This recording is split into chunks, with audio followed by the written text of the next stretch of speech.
It's Friday, people. Another 4 in 20 Crackback Let's crew. go. It's me and your boy Ricky Leaky. Hope everybody had a good week. We're still in quarantine, so we're still on the Zoom here. But you know how 4 in 20 works. We got 20 minutes to get through 4 topics. And today we're starting off with one that starts out a little dark, gets funny towards the end. But there's a catcher on the Toronto Blue Jays. My man's name is Reese McGuire. Now, it's kind of ironic that he's a catcher because he got arrested or given a citation back in February for tossing off in a parking lot. So, you know, coming up through baseball, man, players, you play long toss to strengthen your arm. For sure. I guess this guy figured a little bit of tossing off in between would fine tune his arm to get that snap off to second base. But anyway, he said he was in a parking lot in Dunedin, Florida. It's about 150, 160 miles away from Jacksonville. And the cops said that he was very cooperative. He got a ticket, and he was sent home because he was exposing himself in public. So today, the Blue Jays are playing the Atlanta Braves. Atlanta, near and dear to my heart. You know, I lived there as a kid. Still got family up there. Atlanta's the shit. Atlanta played Michael Jackson's "Beat It" on an organ while my man was going up to bat. Now, this is not the first super petty move by Atlanta sports. This is just a couple of years back. Seahawks had a playoff game in Atlanta. Future, popular Atlanta. I remember that. Future is I don't even think they were married, is the baby daddy of Sierra. Sierra is now married and now the baby daddy of Russell Wilson. So the whole time that the Seahawks were practicing, the Falcons DJ had a complete Future playlist playing while Russell Wilson was stretching. Russell's getting up. He's throwing routes to Doug Benson, and all you hear is "fuck up some commas, yeah, fuck up some commas." What's more petty? Is the "Beat It"? Which one's better? What do you think? Oh no, I go with the Future playlist because that's like hits home, man. You're like fathering his kids kind of thing. It's like, you know, you always see the Future memes online, like kind of Future looking down at you, you know, save the girl for the streets kind of thing. Like, yeah, no, I think because of the family aspect involved in it, you know, the guy was just ripping one off. Do we know if it's before a game? Yeah, no, this was during the game. He was going up to bat. This wasn't. No. Did he get caught, you know, ripping one out before a game? Like, was he just prepping for a game? No. He was in. It was in February, so he was home. Oh, okay. Yeah, he was on. This is pre-Corona when you could be out and about. Oh, okay. I thought he was like before a game, because that's not good. You want to keep the testosterone for the game. You don't want to get rid of it. well, that depends. Mark Grace, the old first baseman from the Cubs, if he was in a slump, he would want to waste one, but with a portly lady. Portly lady. Okay. He would call it a slump buster. So maybe I'm thinking specifically football, because I remember the high school football coach advised players not to do that or have any kind of physical contact pregame, wait postgame. Yeah, football's different.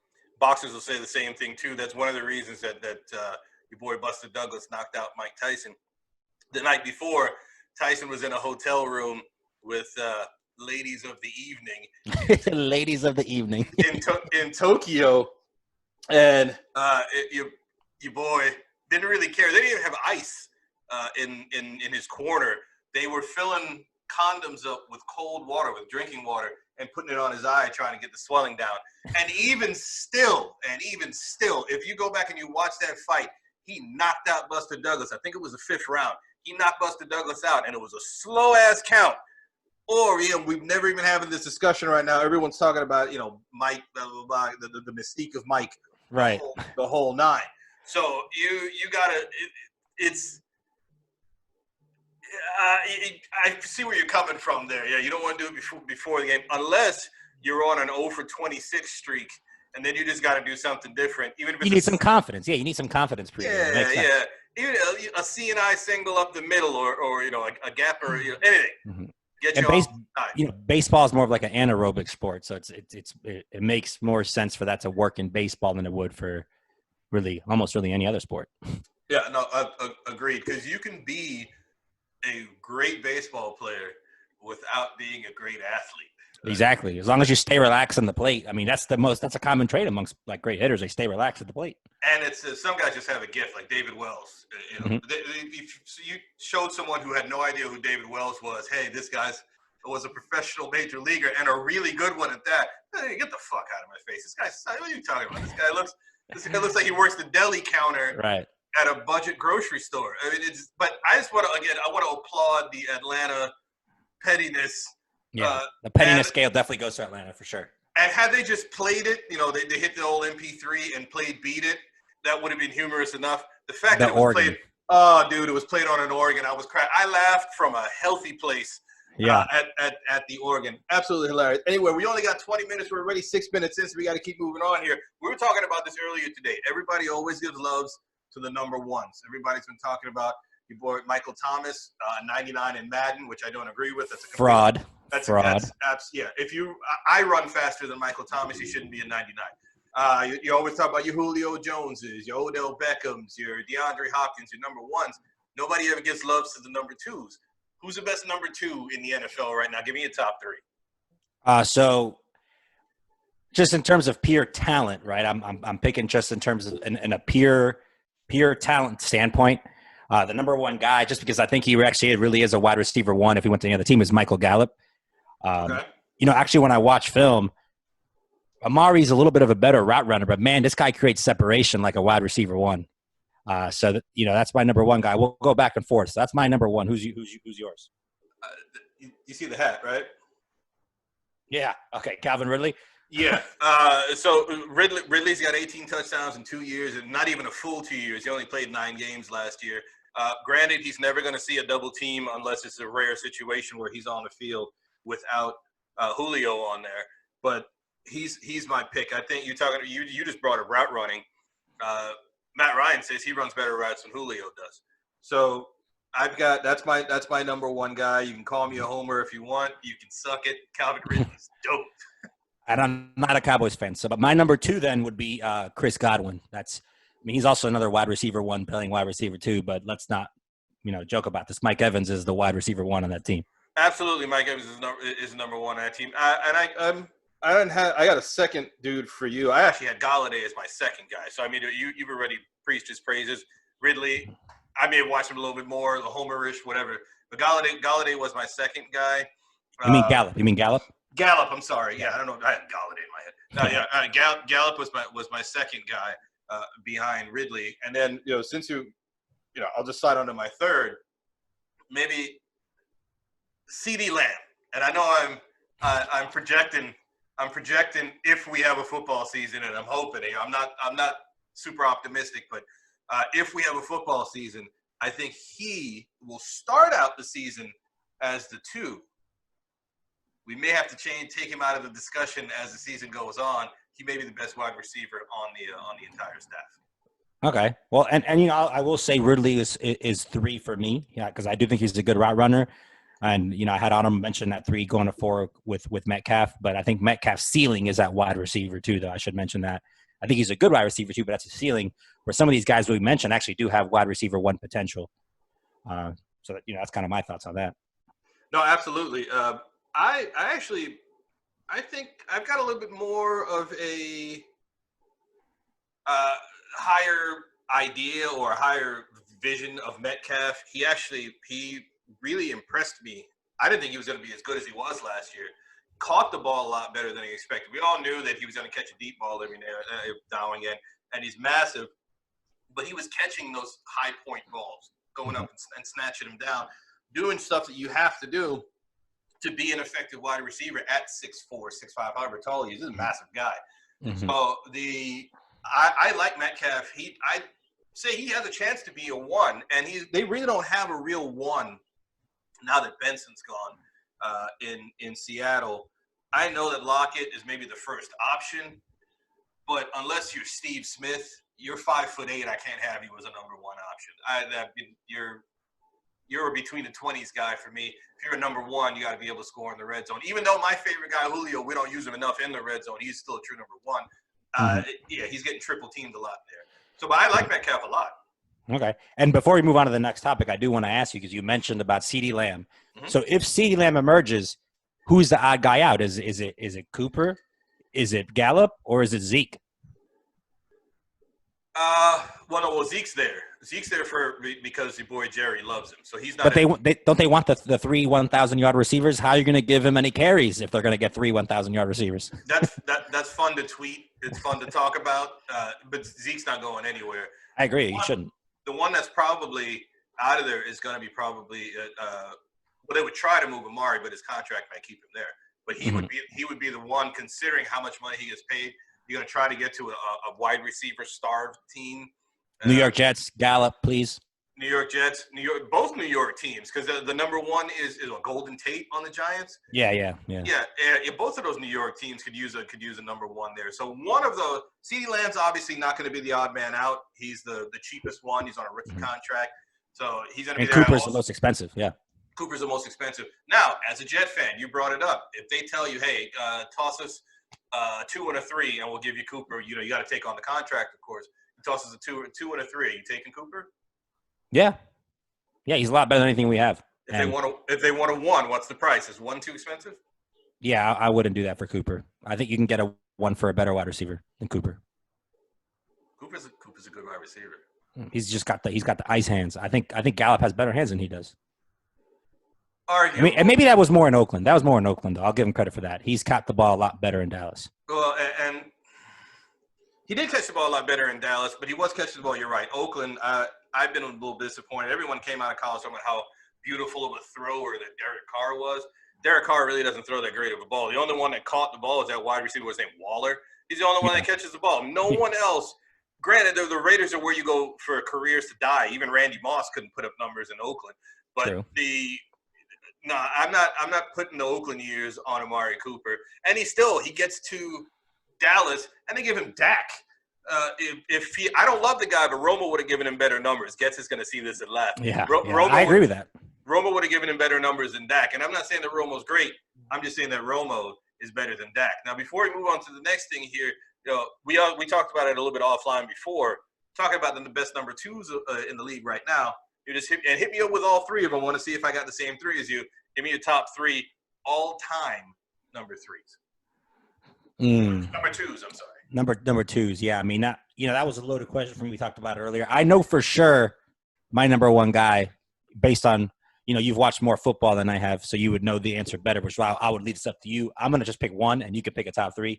Okay. I think it's Terry Holt and everybody else for me from the time that I've been watching football. Yeah. Torrey Holt. Torrey Holt, without a doubt, is the best number 2. But funny thing, on that particular St. Louis team, he was the 3rd best receiver on that team, because Isaac Bruce was the 2nd best receiver, and the best receiver on that entire team was Marshall Faulk. You can at me, fight me, whatever. If Marshall Faulk had decided to be a wide receiver instead of a running back, Marshall Faulk would have gone to the Hall of Fame as a wide receiver. Marshall Faulk was nasty.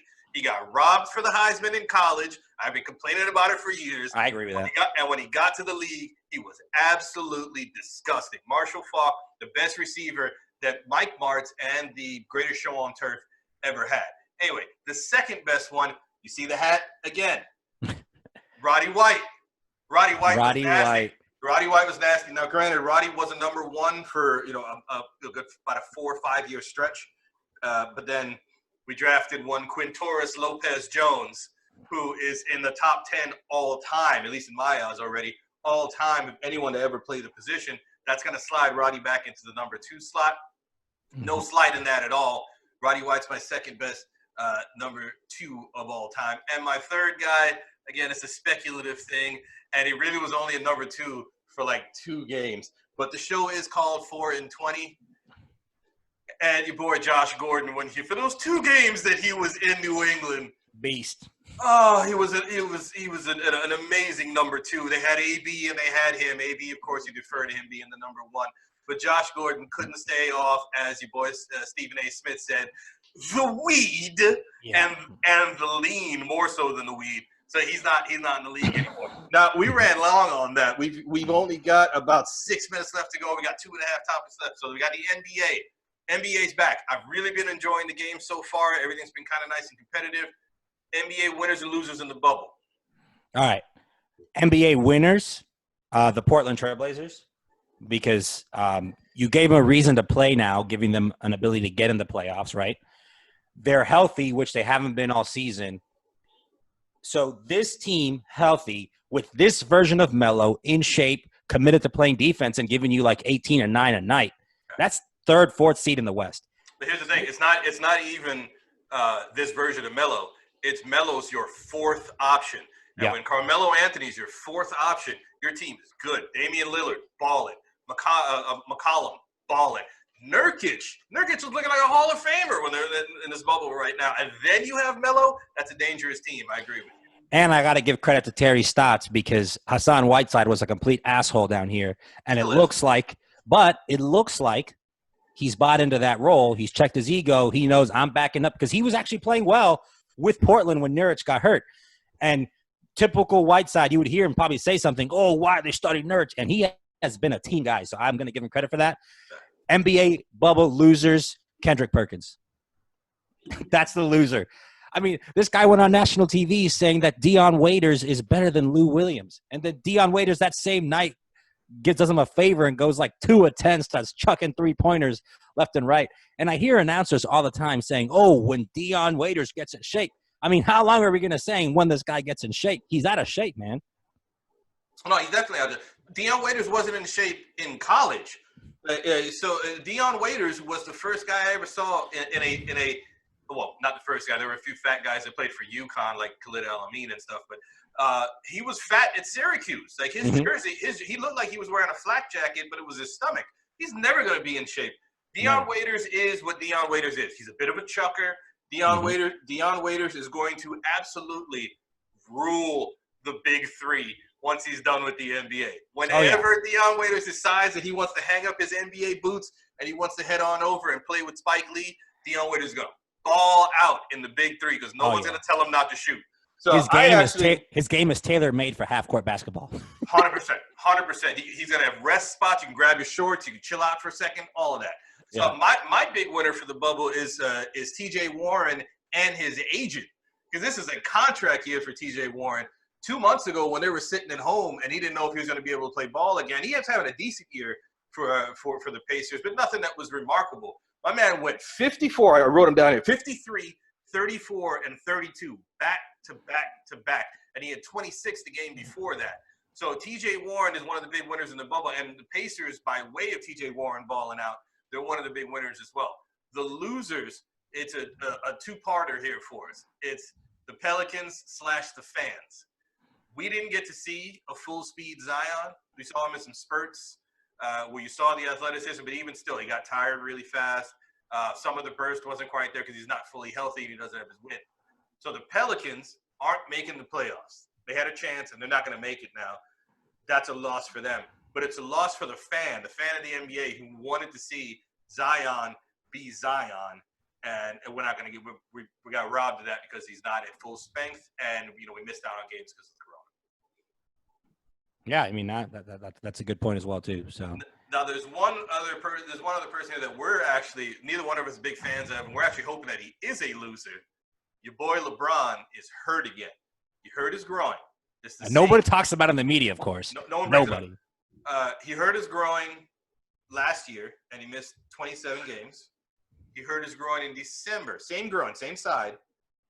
He hurt it back in December, and he missed, I believe it was 3 games back in December. He's losing a lot of hair. He's missing a lot of games.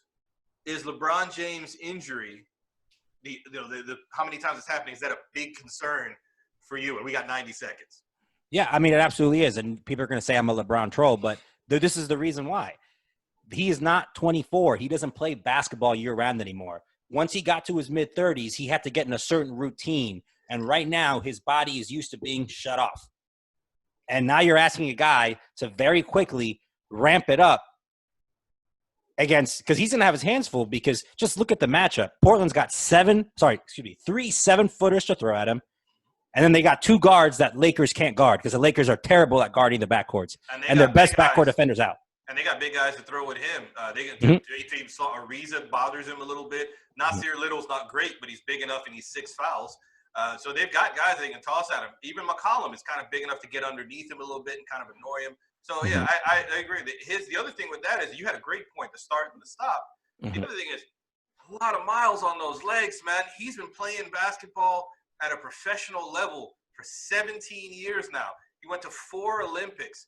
Every year, everyone loves to bring up the stat that he went to 8 finals in a row. That adds up. A lot of basketball. That's at least 2 more seasons in addition to where he did. It's a lot of basketball. It's a lot of basketball for someone that's carrying around 275 pounds and is 6'8". When you're that big, stuff starts breaking down a little bit faster than you are a guy that's Damian Lillard size or a Nate Robinson or whatever. That those joints start creaking a little faster when you're that big, and we're gonna see. And I'm not wishing any demise on the guy at all. Man, I hated him because he played for the Heat and didn't go to New York when the logical move would have been to go play for the Knicks. But I think we're going to see a swift decline for him. I'm also saying it right now, and I know you're going to agree with me, Lakers aren't winning the championship. No, they're not. And then so the solution is you got to play him less minutes. You can't play him 38, 40 minutes. But who on the Lakers is going to get their own shot when he's out? He's the only guy on the Lakers can get his own shot because AD is a post player. So he can't really dribble the ball up the floor himself. He still needs somebody to pass it to him. Who else on the Lakers can get his own shot? Don't be Kendrick Perkins and say Dion Waiters. AD's another guy who's always dinged up. Now, we went over time today. We'll try to be better next week. We slid over a little bit over there. Catch us on the regular crackbacks here. We should have another episode coming up here on probably Monday or Tuesday. Let's go. I'm going to be bringing on here. I'm going to do a little thing we have called White Sports Segments. I'm going to do that over the weekend. Ricky Leakey's got some stuff coming on. We're also going to do a Knicks show. I have another buddy of mine I'm trying to bring in here who's a huge Knicks fan as well. A lot of things coming from the crackbacks. Keep your eyes open on the YouTube channels. Like, subscribe, leave a comment. See you next time. Peace.